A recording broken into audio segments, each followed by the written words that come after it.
Hey, so welcome back to the Flow Tribe podcast. And in today's episode, I'm speaking with Katie Petitt. So Katie is an organizer. She's busy. She does a lot of things. She's a member of DC Mutual Aid. So when COVID-19 first hit, they formed this organization in order to make sure that communities were getting what they needed. She is also a member of the Movement for Black Lives DC. And she is also the founder of Current Movements, whose purpose is to support a company whose purpose is to support movements and organizers in building relationships with one another across issues and across localities. So this conversation was really powerful for me for a few reasons, but mostly because we touched on some topics that I needed to learn a few things about. For example, when COVID-19 hit and as it makes its way through society and over these past few months, I kept hearing how members of the Black and Latino communities were being hit harder than members of some other communities. And though I had some ideas as to why, I didn't really understand. And Katie really did a great job of explaining why. And I think that if you, as members of a society, as members of this global community, I think that if there are things we don't understand, rather than be ignorant, we need to seek out that information. We need to seek out that knowledge. And sometimes we can look it up online and all that, but there is nothing better than getting it from the source. There is nothing better than really someone who understands the full scope of what something means. And that's who Katie is. You know, Katie has been a part of these communities, of these organizations for a long time, and she really understands what these communities are going through. So, you know, we touch on that, we touch on COVID, we touch on a whole bunch of things. And I really, really love this conversation. I'm pretty sure you will too. So without further ado, here is my conversation with Katie Petitt.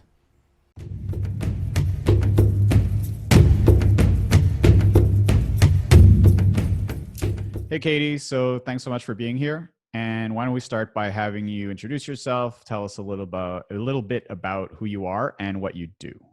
Sure. My name's Katie Petitt. I use she, her pronouns. I am an organizer based out of Washington, D.C. I'm the founder and director of Current Movements, which is a organization where we use film and art and technology to connect grassroots movements. And yeah, I'm also working on some mutual aid work in the city and a few other projects that I'm sure we'll get into. Yeah. So just before we started recording, you were telling me about how Current Movements was all about connecting people through events and through art and, you know, all that great stuff that happens when we can actually connect in person, but that's not really happening right now. And so I think we could start there. Like how has this, well, obviously I think we understand how it disrupted things, but how did you handle that disruption? Have you found other ways to connect with people? Have you found other ways to pivot your organization? Yeah, absolutely. So before COVID, Current Movements, we were doing a lot of film screenings. And so looking at documentaries, mostly talking about social justice. And then we would bring together panelists of artists and organizers in the DC area who are kind of finding solutions to the social justice issues laid out in the film. It was really great. We were building a great community. And with COVID, theaters became just like a no-go. So yeah, our team, we spent about 3 months really looking at like how do we build meaningful community online when it was pretty much the opposite of what we had hoped for Current Movements. We were really hoping to get people off their phones and into in-person interaction with each other to build community. And so we've been pivoting and readjusting, and we are now doing online events. The first one really came out of the conversations around the uprising at the beginning of June, late May. And I was a member of Black Lives Matter DC and Movement for Black Lives DC. And so many people were saying, like, how do we get involved? I want to get involved in the uprisings and help out. So our first conversation virtually was how to get involved with the BLM movement.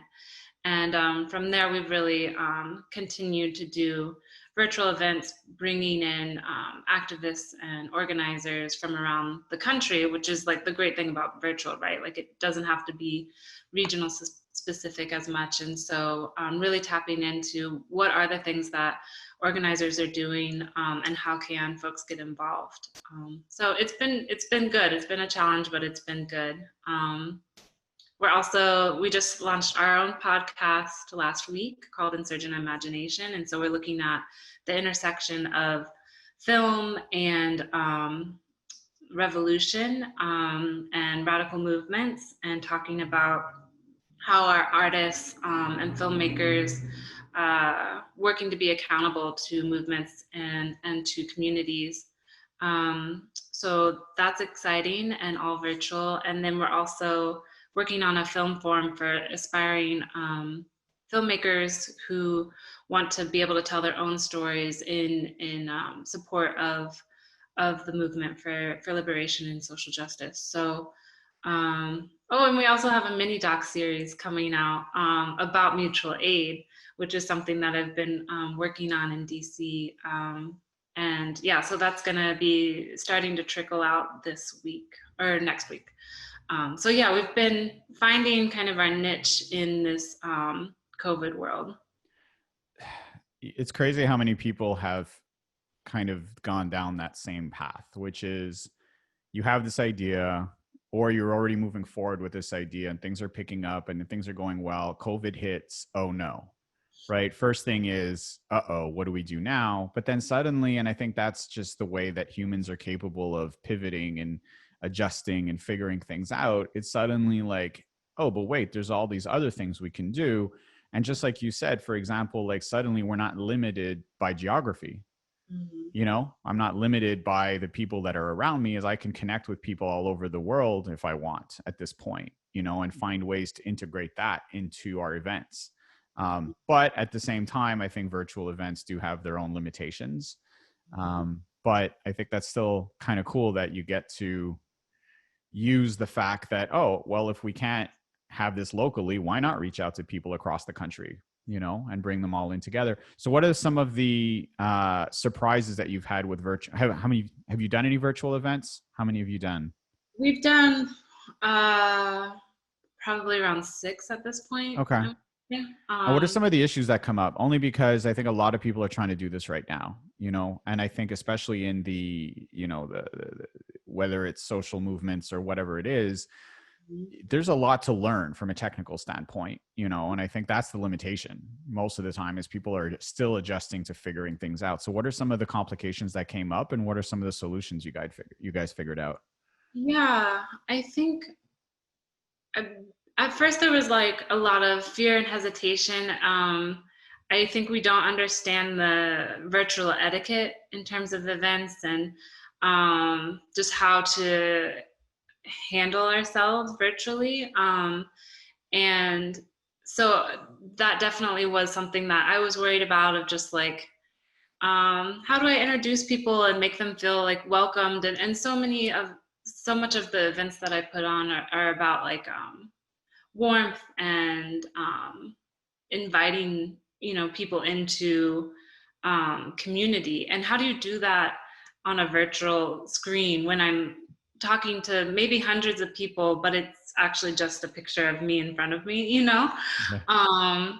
And so just that kind of social barrier has been really interesting. But I think what's really beautiful is people get it, like everyone's experiencing it. And there's been a lot of like patience and kindness from our community and our audience. And so that's been really surprising. I think another challenge is really the digital divide, and so many folks like don't know or don't have access to technology or internet or laptops or computers, or don't feel comfortable on Facebook Live events, or like even how to like get that on their phone or TV or computer. or like how to access Zoom. And so that's something we're constantly thinking about, is just like, how can we be as inclusive as possible and train folks up in the skills that we're learning kind of as we do it. What are other challenges? Yeah, and just a big thing for us is really, how do we be authentic, and how do we serve community? And so much of those moments for the events that we were having pre-COVID happened so we would have these films and then we'd have these great panel discussions, but we would do these like happy hour kind of stay after and talk, um, and meet your neighbors and like kind of dig into the topic deeper, events. And so we don't get that now. And that's been really a challenge for us, is like, how do we not build more consumers, but build people who are actually engaged and wanting to get involved? And how do you do that when Facebook Live and Zoom is so much about consumption? You're like consuming the panel, you're consuming what's being shared with you, and there's not, especially if it's being recorded, there's not a lot of ways to engage with folks. And so I've been learning and seeing and also practicing a lot of different ways to engage people into conversations and allow people to connect and build, even, you know, in a Zoom chat or offline in different areas post Zoom. So I think there's a lot of opportunity, and we're all just learning as we go. Yeah, and I think that's the reality for everyone. Is I think there was a lot of resistance in the beginning from people to replace real life stuff with online virtual events or whatever it is. But then I think as we move forward through this pandemic, and now we're seeing a resurgence in so many parts of the world, including nearby, you know, like Montreal, where most of my family is, they just went back into code red because everything started spiking and they're locking people down again. And it's just, they're closing the borders, and we're realizing like, okay, we're in this for a while. Like this isn't, you know, and I think in the beginning it was normal for people to be resistant because they're like, oh, we're just going to have this for a few weeks. We're not going to put everything on hold. But now, you know, I think we're realizing like, okay, this isn't how it's going to be. And so I think what you're describing is something that we're constantly having to figure out. You know, what are the ways? How do we turn these virtual events into something a little more connective? Right? Like exactly what you said is like, I may have hundreds of people, but it's just me on the screen that I can see. And then you're hoping like, hey, send me a heart or something in the chat so I know you're listening. Right? But it's ridiculous. It's so weird. I had to teach a movement and breath class through Zoom, and it was the weirdest thing ever. At some points I was like, is anyone still? Yeah. Oh, okay. You're still there. Okay, cool. You know? Yeah, but I think what you're saying is the reality that we're all going through. And so I'd like to try, something you talked about was the mutual aid work that you're doing. And I think that, you know, ties in really nicely with, as much as there is the virtual part of the pandemic, there's also a real life part, right? Which is we're still human beings and we still need to find ways to connect, but we also have to be able to provide help to people who need it. And so why don't we talk about that a little bit? Because that's something that I think a lot of people, you know, the ones that were quarantined in our homes, we don't really realize like there's still a lot going on out there. You know, there's still a lot of people who need help, and there's still a lot of people who are providing that help. And so some of us doing our part is just kind of staying home and not going out. But for some people, it's the opposite. They have to go out. And so we have to find ways to help those people. So what's some of the work that you're doing with mutual aid? Yeah, definitely. So mutual aid is really, it's the opposite of charity. And so charity really thinks about like, okay, I have this thing and I get to like bestow this other person what I have. Um, and and mutual aid says like, no, we all have something to give and we all have something to offer. And how can we build a new way and an alternative way of being together? And so, yeah, it's just been this really beautiful practice that's happened in like indigenous communities and Black communities and like communities throughout history for so long. Um, and it's also happened in a lot of like alternative and like radical communities throughout this country. And I know that Heather, your lovely partner, has been a part of many projects similar to this. Um, but yeah, so we started the mutual aid for COVID relief really as soon as we knew that groups in Seattle were experiencing, quarantine and shutdown, and groups in New York were just starting to experience quarantine and shutdown. And so we were looking to our friends in Korea and Italy and elsewhere who had already kind of gone through a month or more of COVID and what it meant and how it was impacting communities. And what they were learning, right? So like, as we were talking about, learning and adapting through virtual events, like we were learning and adapting to COVID very rapidly and still continue to do so. And we, about 85 organizers, mostly Black women, came together virtually on Zoom around March 12th, I want to say, in DC. And we said, like, okay, how can we get together? Like, what are the problems that we know and we've seen around the country and around the world that COVID is impacting, and how will it impact our most marginalized? How is it going to impact sex workers? How is it going to impact trans folks and the houseless and Black and Indigenous and low income? And how can we be there with them and provide support as they also like share their knowledge and understanding and resources with us.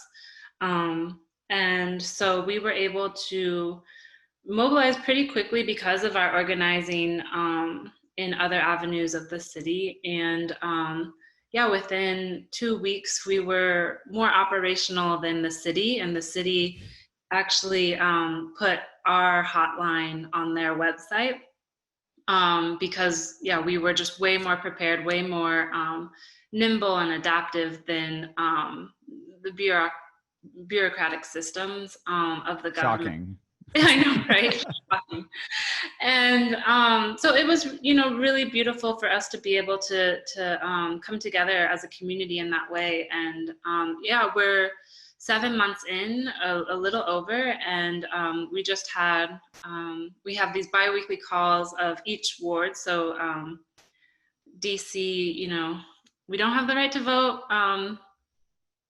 We should have the right to vote. We're not a state and should be, but the way that the city is managed is we have the city government, and then we have wards. We have 8 wards, and then neighborhoods within the wards, and then block to block is really the direction we want the mutual aid work to go, so that we are understanding like our next door neighbor, like what do they need, who's sick, who's been sick, what do they have, or what are their skill sets, and like how can we share together. And so that's always been the goal, is just like neighbor to neighbor.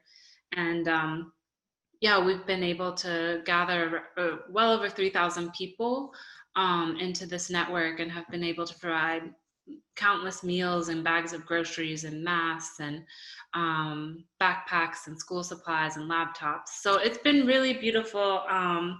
And we are like constantly learning how to better and better care for one another. That's amazing. I also love how you said that as soon as things started happening in other parts of the country and other parts of the world, we immediately started to mobilize. Mm-hmm. I think that's where a lot of local government failed. Yeah. Right. Is I think a lot of, or just systems in general, companies, whatever, that unwillingness to look beyond what's going on in your own little world. Mm-hmm. Right. It's like, hey, this is coming. Yeah. And I know we want to be strong and we want to say that, but in the end, if this happened to them and it's happening to them, it's coming. And why don't we just start getting ready for that now versus waiting for it to get worse? But what's said, what's done is done. And obviously for now, it's about moving forward. And you mentioned how most of you involved in this were Black women. Mm-hmm. And I'd be curious to know, as a member of the Black community, what are some of the differences? Because I think that we hear about that. We hear about how certain communities have been affected more than others. And that's something I honestly know nothing about. You know, I haven't done the research. I could have, but I didn't. But as a member of that community, I'd really be interested to know why. Why is it that some communities are more susceptible to not necessarily the disease, which is COVID, but everything surrounding this pandemic? Why is it that some communities are more susceptible than others? Right. Yeah. No, it's so a lot of our organizing in Black Lives Matter, Movement for Black Lives, and just like more radical left organizing, we believe deeply in intersectional organizing. So that's this idea that there are multiple things happening at once, right? And so Black women are experiencing racism, we're experiencing sexism, we're experiencing um, racist healthcare system and economic system. And, you know, there's all of these things kind of compounded on certain identities and groups within our society that make hard things harder for them, if that makes sense. And Mm. so Black women have definitely, you know, been that kind of at that intersection of like really, really horrible oppression since the beginning of this country. And um, that should stop, right? And at the same time, it means that like we as Black women have been at the forefront of like solutions and building alternatives because we've had to. We don't get the luxury of like ignoring this oppression or that oppression. Like they all kind of fall on us. And so, um, yeah, it's just been kind of a tradition that we, like, for better or worse, are part of. And that really became uh, clear once again, you know, during COVID, where and Mayor Bowser, our mayor, there's been articles written about who is a Black woman, right? And so like, not to say that like all Black women are like magically going to be wonderful humans and like supportive of Black community or communities at large, but like Mayor Bowser has been criticized for her handling of COVID, which is not dissimilar to her handling of gentrification and development and uh, the mass pushing out of Black families and communities in DC, and the development that has like made DC one of the most expensive cities in the country. And what was Chocolate City is no longer Chocolate City. We call it like cappuccino or mocha. And but then also her handling of police brutality. She's been praised because she put a BLM mural in front of the White House, but she's actually been really, really horrible in terms of managing her police department and just all the murders that have taken place at their hands. And so, yeah, we saw that here in DC when um, COVID was hitting the city, it was hitting Black communities the hardest. It was hitting low income neighborhoods, Ward 7, Ward 8, Ward 6, where most Black people are segregated to.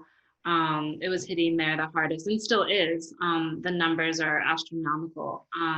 And so, you know, we knew March 12th as COVID was coming that like most things, like this would probably impact us the hardest in our communities the hardest. So what can we do to get in front of this, to take care of our communities? And at the same time, like bring the whole community, the whole city to a better place. So why is it that those communities are hit harder? And I'm sorry to Mhm. dig into this. I'm just like, I really want to understand because I think a lot of people don't. And is it a lack of resources? Is it a lack of healthcare? Is it all of the above? Um, Yeah, I mean, it's white supremacy. It's this idea that like Black people are less than, and that hasn't changed since slavery. And so we are experiencing the same repercussions because we never dealt with it after slavery. And, that was so many decades and like centuries of our country's history. And it really hasn't gone away. It's just morphed into other things like racist healthcare systems, uh, Black folks being targeted for certain crimes, and like us being the most jailed, and yeah, it's just kind of like all of these things, right? It's this intersectional um, compounding of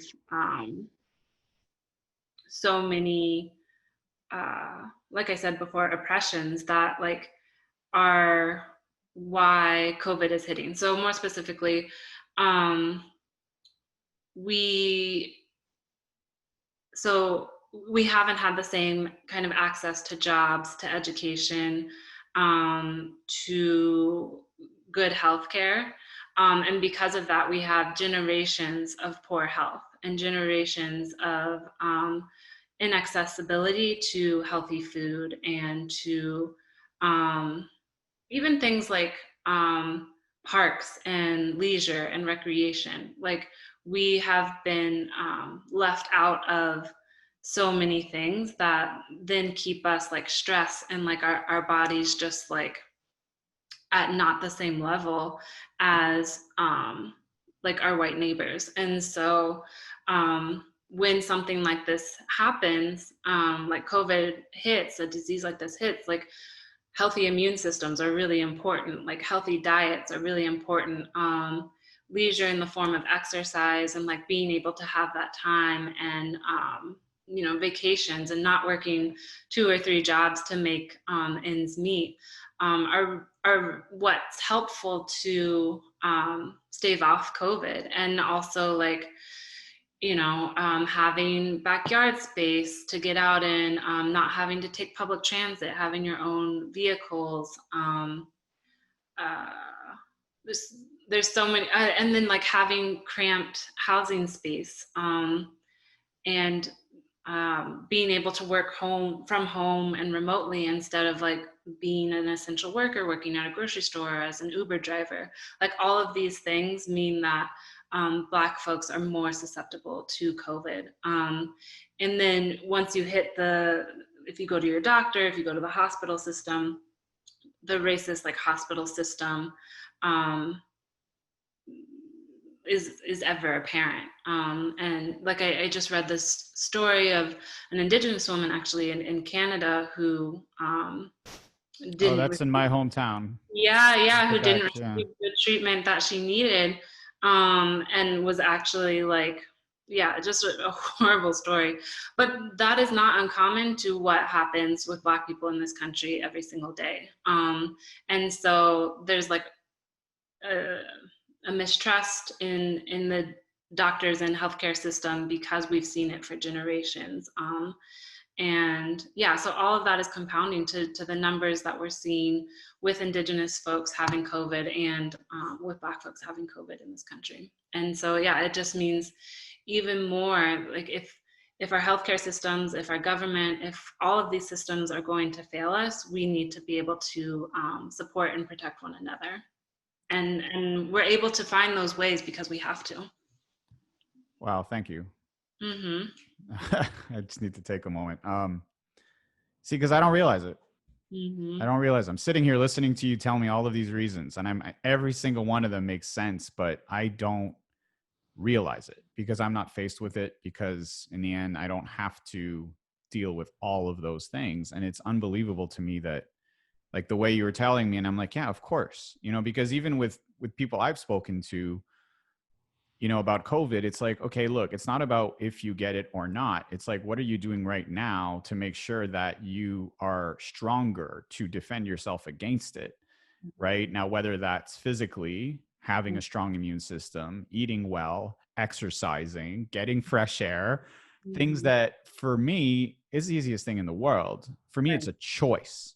right? I choose to eat well or not. That's on me. I choose to go outside or not. All of these things are a choice for me.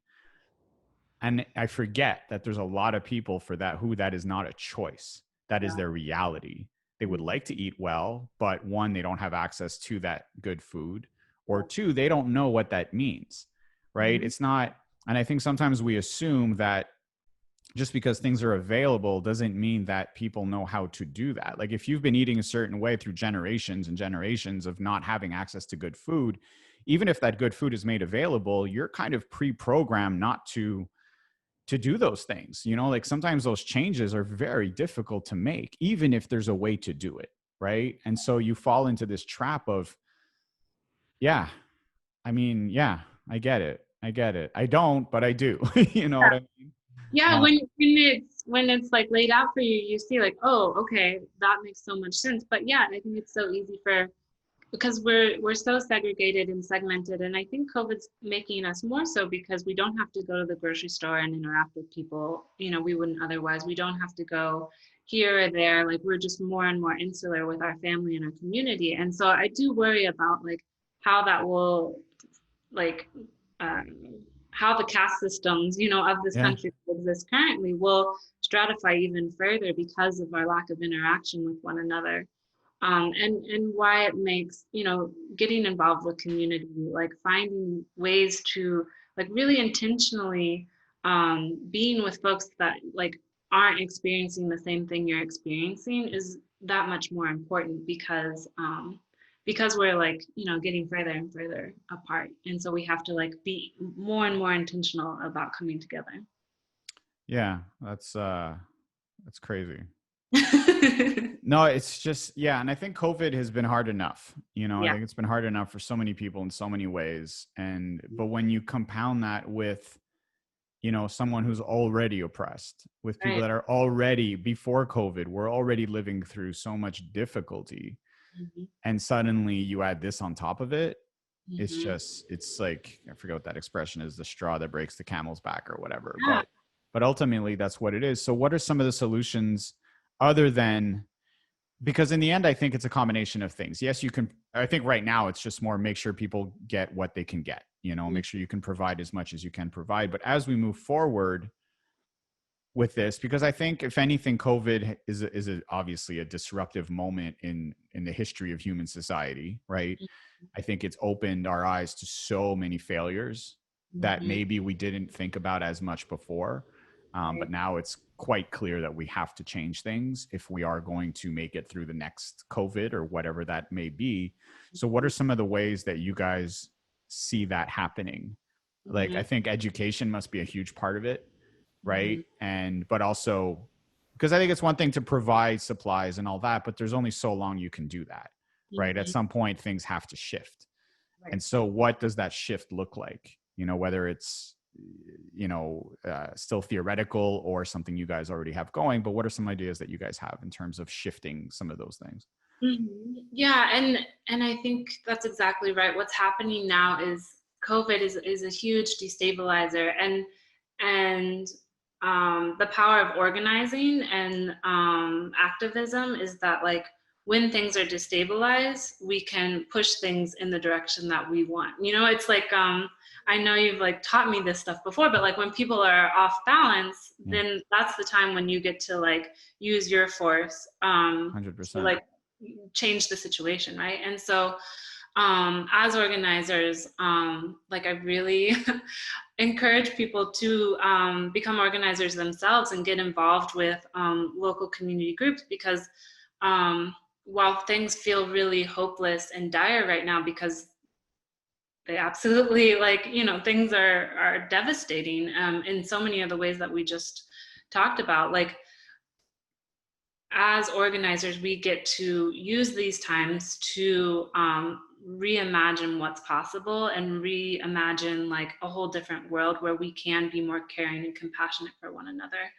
And so a big way to do that is like joining local mutual aid groups in your neighborhood and finding ways that like you can get involved or um, figuring out how to get involved with the Black Lives Matter movement and taking to the streets or like supporting them in the ways that they need, in terms of like childcare or driving folks to here and there. You know, like there's so many ways, and it's just really like a Google search or a Facebook search or an Instagram search away to figure out who are the local groups in your community organizing around issues that you care about.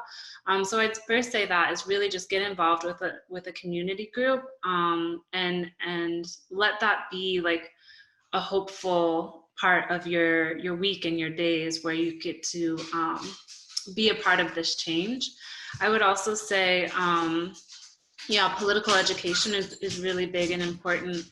And with Zoom, there's so many opportunities, and Facebook Live, there's so many opportunities to plug into really great conversations that are happening around like, okay, what is systemic racism? What is white supremacy? And how is it impacting the most marginalized in ways that I've never thought about before? What is mutual aid? And how can I dig deeper into solidarity and not charity? What is gentrification, and how is my presence and my dollar impacting low income and houseless folks, and how can I begin to rethink the ways in which I move and operate in my neighborhood, in my community. You know, so there's so many ways that we can inform ourselves and dig into political education. And I think that we can't stop there, right? Like education and learning isn't enough. We have to take action. And so another way beyond getting involved with your community really is like shifting resources and money. And so a big part of something that I'm involved in is called Money Pot. And so we're rethinking wealth redistribution. And this country, you know, it was built on stolen land from the indigenous people and free labor from enslaved Africans. And until those things are given back and acknowledged, like, I believe that this country will never fully be in a place that like all of us can thrive and have the things that we need and be healthy, like societally and individually. And so I think a lot of the work that needs to happen in this country is we rethink the land that we live on, and rethink like how we can support the indigenous communities that are very much still here. And much of that is like thinking about how we can donate and give money and like write over deeds and leases to indigenous people. And I mean, like you guys are seeing so many fires, and like if indigenous people were in charge of their own lands, like we wouldn't have these types of fires. I mean, climate change is climate change at this point, but like the care and the management would be so much better like handled by indigenous communities. And then you know, with redistribution of wealth and reparations to Black folks, like how can, so it's been generations, right, of Black people being kept out of the economic system and the educational system. And so what does that mean for Black people who are 25, 30, 40, 50, 60? Like, what does that mean in terms of their disparity of income, generation after generation? And how does that then impact their health and their life and their well-being, and then the communities and society as a whole? And so how can we like rethink like hoarding our own wealth for future children we may or may not have, you know, and like think about like, okay, what is this $1,000, $10,000, $100,000 going to do if I invest it into Black communities, in like ways that are yeah, like building up reparations and building up what's possible in Black communities. So yeah, I think really those things is like get involved in organizing and activism, rethink, well, do political education and really learn about like, okay, what are the alternatives? What are like possibilities, and where is the hope that people are finding, and how can I contribute to that, and then how can I rethink the wealth and the resources that I have, in terms of giving land back and like supporting indigenous communities and offering reparations to Black communities. Yeah.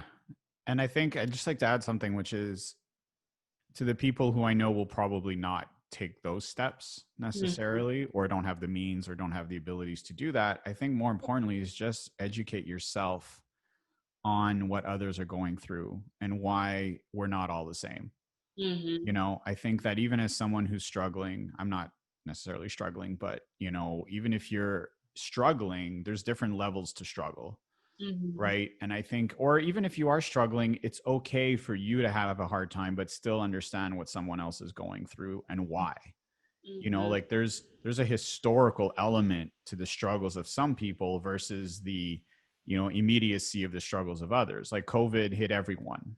I think if there's one thing that we can all agree on is COVID sucks, right? Like there's no one out there supporting this, at least I hope not. But in the end, we're not all hit the same, and we're not all, and I think it was interesting that the Black Lives Matter movement really took on, like ramped up kind of at the same time as COVID, Mhm. because it's just kind of created this whole new energy in the world, Mhm. right? Where suddenly it's like, okay, we're supposed to stay home, but we're not going to because this is too important. And we are going to go out even at the risk of whatever that means, right? Mhm. Whether it's, the police brutality that ensued, or the risk of, creating more infections, or, and we're all wearing masks, but does that, like there's so many things kind of coming together at once that I think it is a major disruptive event. And I think I Mhm. really love what you said about how, disruption is an opportunity for change, because Mhm. you've destabilized the situation where it allows you to manipulate it now, as where before things were way too like cemented, right, Mhm. in order for real change to happen, as where now that disruption kind of lifts everything up, makes it easier to manipulate, but now you got to make sure that you're pushing it in the right direction. Right. So I honestly never thought of it that way, and I think it's a really beautiful way of looking at it, because I think in the end that's what we have to do. And the other thing I'd like to add is, for all the people who can't donate, who can't, they don't have that thing, is what, when you see someone who could potentially be in one of those bad situations, just take a minute to acknowledge them. Mhm. Take a minute to appreciate what they might be going through. And I think that if we can all do that, if we can all just take a moment to inform ourselves and educate ourselves and realize, like, even if we're going through a hard time, maybe someone else is going through a harder time. Mhm. And I think if we can kind of just do that as a start, by talking to people like you and educating ourselves. And I've had the opportunity to speak to a few other people involved in different movements. And every time I walk away like, wow, I had no idea. Like I really didn't, and as a Canadian white boy, I think that's the thing, is I was never exposed to much of this stuff, and unless I purposely go out and look for that information, it's not gonna slap me in the face, right? It's just not there, and it's not major headline news, and it's not, like you said, these are things that are being oppressed on purpose. Exactly. I just recently learned about, a lot of the history of the Black community, and especially when it comes to land ownership. And I forget Mhm. which interview I listened to, but I walked away like, wow, like I Mhm. didn't know, and I think we don't know. And those that do know and don't do anything about it is much worse. But in the end, I think that's it. So what are some resources that people can look at as far Yeah, as education goes? definitely. So something that I try and follow week to week as they put out resources is Movement for Black Lives, and for BL. And right now they have a really great Breathe Act. So they're trying to push some policy forward that will really support the Black community. And they're doing a lot of like get out the vote.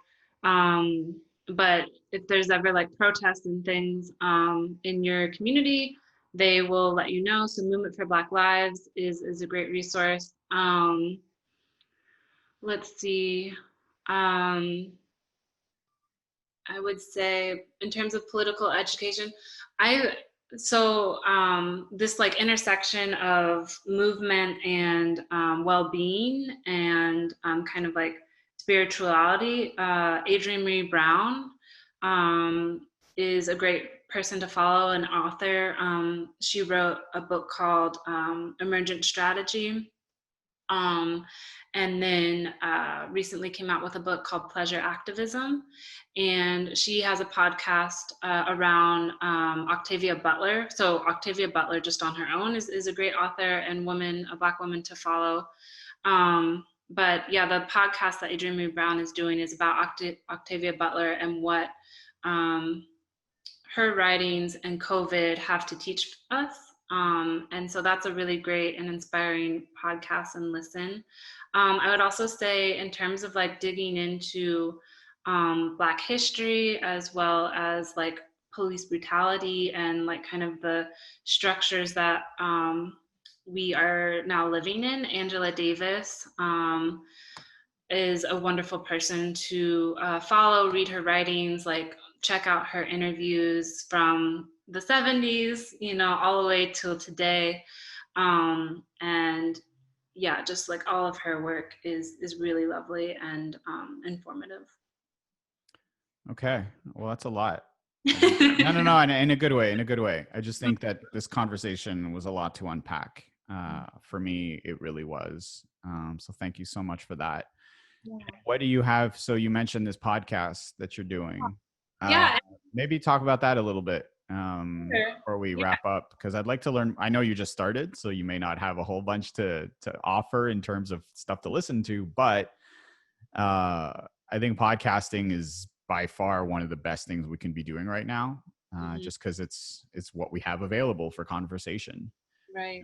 But it's such a great way to connect with people, even if it's digitally. Mm-hmm. So what's the podcast about, and what can we expect from future episodes? It's called Insurgent Imagination, and it's co-hosted by myself and Mayoran Tijani. I'm really bad at his name, and he's going to be mad at me. But yeah, so we are looking at the intersection of grassroots movements and film. And so Mayoran is a filmmaker, really talented, and he's also a professor at San Francisco State teaching cinema and social justice. And both of us are activists and organizers. He really got his start with the Zapatistas in Mexico and the anti-war movement in New York. And yeah, so we're just having conversations about films that are looking at, what's possible, and looking at activists and how they kind of maneuver and are able to make change. And so we are going to highlight usually one or two films or current works of art, and then interview folks around those issues. And so our first podcast is available on all the places podcasts are available.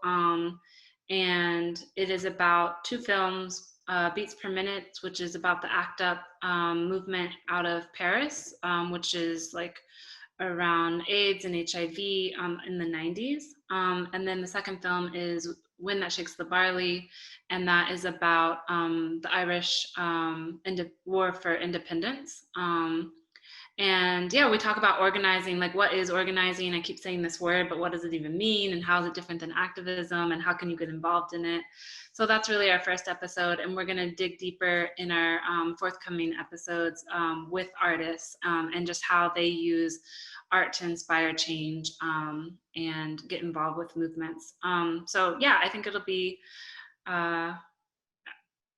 already the conversations we've had are really beautiful. So that's a great way to listen to what's happening around the activist world. And following current movements, we put on events about bi-weekly where we talk about resource distribution, we talk about mutual aid, we talk about how to get involved with local to national movements and just like historical movements, so we can like keep learning from our ancestors. So Current Movements is on Instagram, Facebook, and Twitter.